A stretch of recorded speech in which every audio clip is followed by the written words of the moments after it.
Kũrĩ na wagagu wa gũtharara gwa gĩthurano kĩa mwaka wa 2027 thutha wa kamĩtĩ ya ithurano na mĩhaka ya IEBC kwaga kũruta wĩra ũrĩa ĩthukĩirwo nĩ gatiba. Murugamiriri munene wa IEBC Marjan Hussein Marjan oigĩte wagi wa ũthũrimi wa mĩhaka ya icigo cia ũmbunge na wodi nĩ ũgwati ũrĩa ũtigĩte bũrũri na gĩthagathago gĩa gĩgatiba. Representation is very, very important. 10 years apart, the population has changed, the dynamics has changed very much, and therefore boundary is one way of making sure that there is equal representation.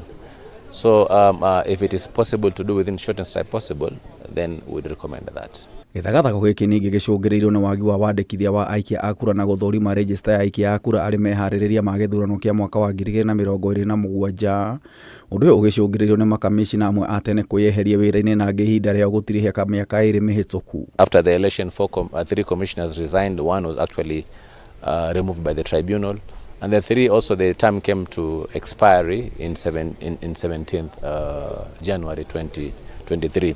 So with that, we've not been having commissioners for almost 2 years now, and therefore it was not possible to do the activities that are articulated under Article 88, which is the responsibility of the commission. So boundary is one of them, registration of voters also another one. Marjan akĩarĩ hĩndĩ ya kĩgomano gĩa thikũ 10 na kamĩtĩ ya ithurano na mĩhaka kuma bũrũri wa Southern Sudan, oigĩte rĩu nĩ mandĩkĩire wabici ya mũnene wa watho na igoti RIRIA makĩenda gũtaũkĩrwo ũrĩa megũthiĩ na mbere rĩrĩ kamĩtĩ ya gũthũrima makamishina erũ ĩthiĩte na mbere na gũthũrima marĩtwa 1848 ma Akenya arĩa maratanya kũihũria ithenya rĩa mũikarĩri gĩtĩ na makamishina a IEBC. The key questions that we asked the Supreme Court is whether the Secretariat can be able to do this work.